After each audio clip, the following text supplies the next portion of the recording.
We're like a cornered cat of awesomeness. Basically, it can go no further than this. We're backs up against the wall. There'll be no more games. It's going to be Minigun and Ryung to determine Axiom versus Root. What's at stake? Well, Root's mostly eliminated, but they're playing for pride, and boy, are they putting on a show. Because if they beat Axiom tonight, they might all but eliminate them from contention for that top 4 spot. And that's a big deal, because in the SC2L, we pay for 2 teams to go to DreamHack Bucharest and fight on a stage in front of a live audience for over $10,000 in prizes. This is real life. I cannot wait to see this game. So, Sean, I've hit the watch button. It's happening. Oh my gosh, and much also like a cornered cat in the midst of something awesome, this will be uploaded to YouTube, so you can feel free to check it out at sc2l.gg or day9.tv and look up SC2L, and you'll have all the VODs and the matchups listed there. This is a shocking final matchup to see these 2 players here. The person who's not surprising to see is down in the bottom left from Team Axiom. He has long been their most successful tournament player. And then all of a sudden, Alicia came along and maybe gave him a run for her money, but of course, Ryung continues to show up. Ryung is spawning in the bottom left corner, not a shocker in this H scenario. But down in the bottom right, the true shocker, the person who was in game 1, an amazing Protoss, not the #1 Protoss on the team, which is why we are oh so surprised. Will his unique Phoenix Colossus style prevail? It is Root Gaming's Minigun. And you know, I mean, I told myself I wouldn't do this, but it is interesting to take a look at. Why Minigun? Katz, you know, he's a little bit of a mad scientist. He thinks in ways that a lot of people don't. And of course, who knows what's going on in that house in terms of who wins what and where confidence is at.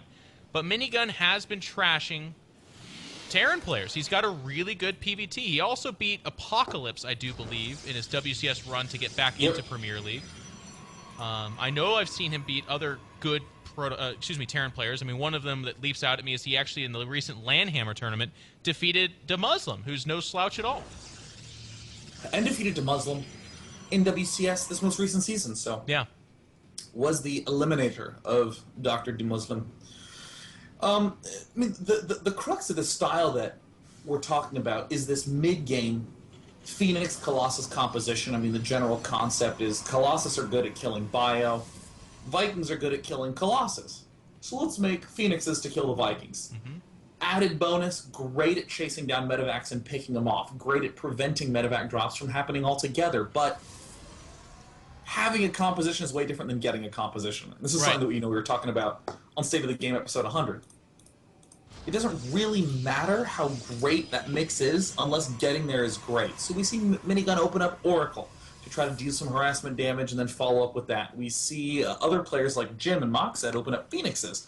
I do think the Phoenix opening is much better than an Oracle opening for this circumstance. Sure. It closes down the drops between the 2 main bases. We can see on Newkirk Precinct TE, there's a lot of empty space between the 2 bases, so drop play very strong. But of course, as Danon says, that gets shut down by medevacs. Now, just now we're having our first scout. Ryung is going to pull over, not medevac, excuse me, but Phoenix. That'd be weird. SCV is pulling over. It sees no Nexus, so of course there's no Nexus first build going on. Zealot does complete for Minigun. Now, a lot of Protoss players don't scout, so that's not that flashy, but part of the reason, one of the arguments you would have for scouting is what's happening here. We have a CC first coming out from Ryung, and you'd want to know that this is happening because we've seen players empty their gases, cancel gases, stop building probes. They did everything they could to get out an equally fast Nexus. Yeah, I mean, in this position, what is it? I'm looking at the timer. It's going to be around 5 minutes. I mean, this is like such a canonical example of why people start the Zealot and then cancel the Zealot, is because it's the difference between a 5-minute Nexus and a 3-minute 45-second Nexus. And with that, that's what, 80 seconds, so that's 5 probes, and that's not including Chrono Boost. And probes mine at 40 minerals a minute, so that's an extra much math. Hundreds of minerals. Yeah, I mean it's pretty big. Marines are going to chase away that Mothership core. Did not scout anything meaningful. Certainly with what it saw, it does not know that it's facing a CC first. So still, Minigun is in the dark. His Nexus has gone down, but as the math got crunched out beautifully well by day 9, we know that this is going down significantly behind the Terran player, and this robotics facility as well. I mean, everything from Minigun is super standard. I cringe a little bit because Minigun's build does not naturally take advantage of a CC first in any way, shape, or form. It's just simply behind. And I feel like when your build is that way against something that is pretty standard like CC first, I don't like it. I feel like you should scout or have some kind of answer. Okay, I'm confused as hell. Okay, we're talking about Phoenix Colossus. That's a style. Minigun can do other styles. We've seen them do it before. It's uncommon, but, you know, here we see someone doing something different. But what he's doing differently? I mean, this is weird. I mean, what Ryung's doing is by the book. Command Center first, bunch of barracks, Marines with STEM, going to medevacs. Great. But 3 gateways that early? You don't need 3 gateways that early. What are they for? Is he going to do some harassment? A lot of modern Protosses are getting in earlier forges at this time because of what you just said. The photon overcharge will allow you to basically say, I don't need units at this moment. I just need a few sentries and photon overcharge. So I'll take advantage of that by doing things like faster singular forge or, I guess, robotics bay. But even that kind of falls on the edgier side, the more risky side. So right now in this position, I would say that Ryung is ahead. Knowing what timings are possible in much later stages of the game, they rely on a Protoss with upgrades. Yeah. Or a Protoss who's done a lot of damage. This is the most passive build that you can do as Minigun. 3-gate and Robo Colossus. I mean, you gotta pray that Ryung commits heavily to an attack that's gonna backfire. I mean, that's the scary part for me, Sean, is this map is such a drop map that I feel like the second Minigun moves out, and he'll have a really fast Colossus-based army, which is going to be really cool. Actually, Double Forge going down before range is upgraded, so I actually wonder if this is a rangeless Colossus build, which actually makes it even weirder, to be honest with you, because this is going to be a really fast Colossus. Yep, there's the Twilight Council. So he's going to show off this Colossus, and he's going to say, hey, you need to start making Vikings now, because maybe I'm doing a 2-base Colossus attack. But then there's that scan, and all of a sudden, everything is revealed. There's the fake upgrade. I do appreciate that. That's a nice little move there. He's going to be getting armor and attack, but, I mean, that's 830. You can actually do this build by throwing Double Forge down at 7. So, I mean, it's just getting those 2 gateways that early after delaying that Nexus up that much. It didn't work. No way. Medevac's coming out. Well, so, I mean, he's no matter what, he's going to go for medevac. Okay. And then he's going to do this pressure, so he's going to see the Colossus. It's going to be further evidence. I don't know if we've quite... I mean, it would probably be around 11 that we'd see that second starport or a big flood of Vikings. So I don't quite know yet, but oh my god, if that Immortal is spotted, that's just... He's just dead in the water. Yeah. And Minigun's having a tough go at it. I mean, he's going to have no answer for these drops. They're going to pull in here. He's got Photon Overcharge to deflect it, to make it so that they don't end the game. And in the background, the starport is idling right now after 6 medevacs have come out. So we're going to have to see... Or no, 4 medevacs, excuse me. So we'll see if that trap works, but honestly he needs it to, because if that's not... If we can't credit Minigun with that deceit, then I don't know what we give him. Oh my god, that Mothership Core barely made it out in time, and there was the shot. Oh, it looks like Ryung did fall for it. Second starport going down, and we're seeing charge coming up, but I mean, only 5 gateways. This is the thing that is so important about what Terran play in this matchup.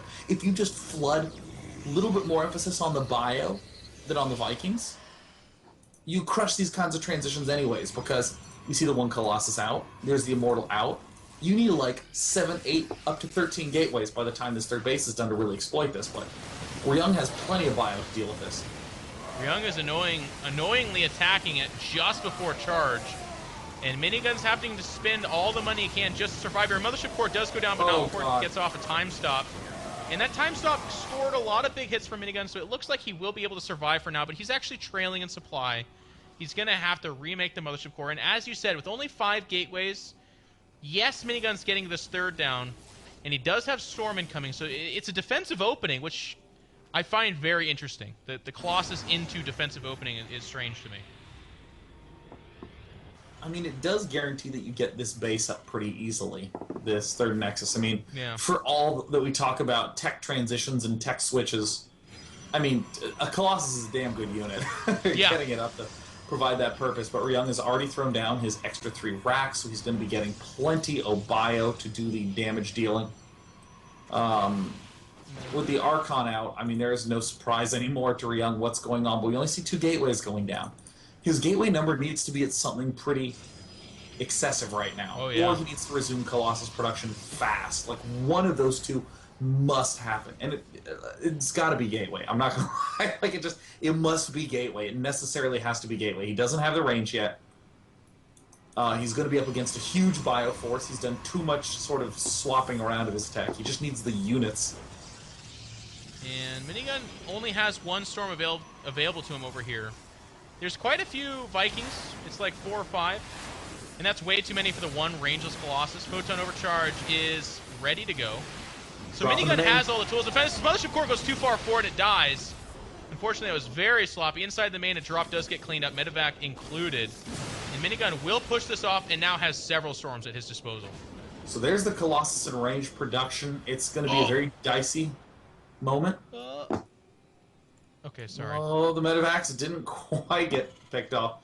There's the Mobius reactor coming on in, so, you know, it looks like this Colossus is right on time, but the thing that concerns me so much is that it's just 7 gateways, and we're at 15 minutes. I mean, you just got to get the gateway count really high.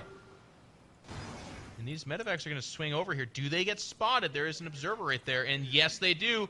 Feedback central incoming. There's only 1 available. 1 does get off, which means that medevac does get picked off, and it's going to float actually deeply past here, but Colossus just now pops out, and Minigun looks like he could hold this attack off as well.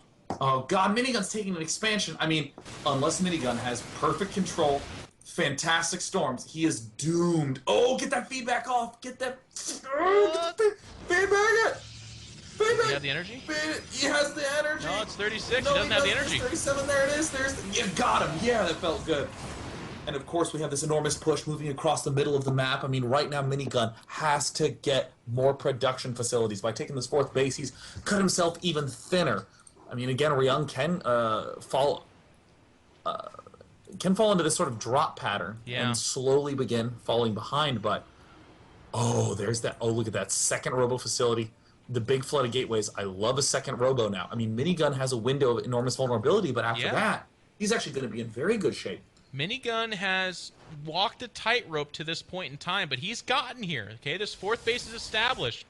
The drop harass has been ineffective for Ryung. I wonder if it gets to a point where Ryung says, well, I can't really drop him.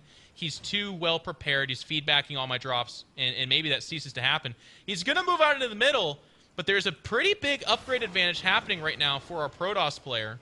2-2 is about to happen for the Terran, but in the interim, there'll be a 1 upgrade advantage for the Protoss, with 3-3 incoming. How many Vikings are out on the field right now? Oh my god, a amazing EMP catches more than half of the regular But not Protoss the Templar. Not the Templar. Those Templar are running nice and purple on their energy. Feeling a little bit legendary. A little bit legendary. Little epic right there. See more Templar getting morphed in. Where's the Templar? Where's Templar? Only 4 on the field. Does he have... Big storms going down, and the Ghosts are in the front. They got to be careful. There's not a lot in the way of heal going on here. Ryung is going to commit to this. And it looks like he has a pretty good concave. This 3rd might be forfeit. Oh, this is great timing for Ryung. Right before 3-3 is done, there is a Templar hanging out at the back, though. Time Warp goes down, and big storm in the center of everything. But this is why you get those barracks up so early. It's just pure, blunt gateway might. I mean, barracks might that Minigun can't deal with. His production facilities were too far behind. So that means Minigun's basic ground army wasn't big enough, so now we see a lot of Colossus in production. 2 are about to pop. And they're coming out a little bit late here. We have a 4th base already established behind this for Ryung. He has all kinds of macro orbitals going down. There's no Templar here. He's got a great spread. Minigun had a pretty good defense. He did a great job getting here, but I feel like, well, actually, it looks like he might be able to survive a little bit longer, but so much damage has been done, Sean. Jeez, Ryung has just stormed the 3rd. We see more Marines, Marauders, stimming, running their way over the Viking count. Doesn't even matter what it is at this point. 9 medevacs and 1 Colossus. Medevacs are going to be more than enough. The Marauder numbers are what's really counting right now. Streaming out 5 at a time, Marines 6 at a time, 3 more barracks in production in the main base. Ryung knows exactly how to exploit his lead here. Yeah, it's just a string of red coming across the map as you were talking about. I mean, with all these Medevacs picking up and retaining units in just 1 Colossus, now 2. Yeah, I don't know. Minigun might stabilize for a moment here because these reinforcements from Ryung do have to be careful about just kind of running into a meat grinder of Protoss. But likewise, Minigun has to be careful of getting too far out here because this could happen. Just a few Marauders stem forward, and they're focusing down the Colossus. That's 2 dead Colossus for the low cost of like 4 Marauders. Not looking good. Such a great unit, the Marauder, being able to dart in there. That armored boost, I mean, the Marauder is the enemy of all things armored and is pretty damn good against everything else, too. Nexus is trying to go down again, and we see more Templar, more Colossus, more small collections of units for Minigun. I mean, Minigun is... He played a pretty admirable game, but those late gateways cost him so much, Jeff, and now his 3rd base is going to fall yet again. He's cut down to this 4th base up at the top right. Well, he's hanging on for the time being. This Colossus in the back doing so much damage. Only has 4 kills, but it's contributed. Its assists are off the charts. It's having a triple right now. Well, actually, I mean, we know that's not true, but you get the point maybe if you're a basketball fan. And it looks like Ryung has finally broken the back of our Protoss player, Minigun. Minigun was the called ace for Team Root, and he was having just a great defense, holding off the drop of the feedback, standing toe-to-toe with bases. A little bit of an interesting opening. We were kind of raising our brows about it. But it was that big decisive battle at the 3rd. The Concave of the Terran was able to just do too much damage, taking out the 3rd and enduring the storms, and the rest is history. There is the GG, and Axiom takes the match 4-3, but it was a nail bite. It was really close, Sean. Yeah, I mean, little things like, man, if he had gotten his forges a minute and a half earlier, he would have had 3-3 in that big engagement. If he had gotten those gateways earlier, he would have had an extra 8 zealots that would have been pivotal in that engagement. But I mean, this is what makes Ryung such an amazing player and Axiom such an amazing team. I mean, Ryung being able to identify these weak spots and exploit them so strongly right when the 2-2 finished for Ryung, he made a big attack. And we talked about how Minigun wasn't quite done with his upgrades, and that's exactly what timing is all about. Exploiting when your enemy's weak. We saw all the barracks constructing early for Ryung, and even though he kind of fell for this very fast extended thermal lance cancel that Minigun didn't even matter. He just had too much stuff at the end of the day. It was a good game, a great series, lots of good games within there. Tip of the hat again to Team Axiom as they do hold the line. I think that overlay was incorrect. They're 4-2 now, right? Is that? Yes. Okay. I believe it. Yeah, Axiom should be 4-2. Yeah. And that means that ROOTGaming now is 2-5. So unfortunately, Axiom, well, maybe fortunately, we'll have to wait and see. They've got Evil Geniuses as their final match that will be broadcasted later next week. But this has been great. Thank you guys for tuning in. If you do us the favor, please do give some love to D-Link, our title sponsor. Send him a tweet, an email, what have you. Or if you've got the means and you're interested, do pick up that gaming router. Actually, it's a fine piece of machinery, but also it'll help signify to them that esports is worth working with. Sean, any shout-outs from you, buddy? I'd like to give a shout-out to the Day Knights, who, of course, came out in full force for the SC2L broadcast. Definitely do check out KT's Flash, who is streaming right now. If you've ever wanted to know what the Pro League MVP plays like, well, just watch, all right? So do it. Go to teamliquid.net to see that link up in the top right-hand corner. And, of course, no daily tomorrow, but I will be playing Mono Battles and subscriber games all Friday long. Oh, yeah. Not bad. And as for myself, ladies and gentlemen, just again, a big shout out to you guys for tuning in. We do appreciate it. The word I'm receiving is that we will not be doing a broadcast tomorrow, but SC2L will return next week. We'll finish off the regular season, and then we're going to get the schedule underway for our playoffs, but that will be the week leading up to DreamHack Bucharest, probably Monday and Tuesday.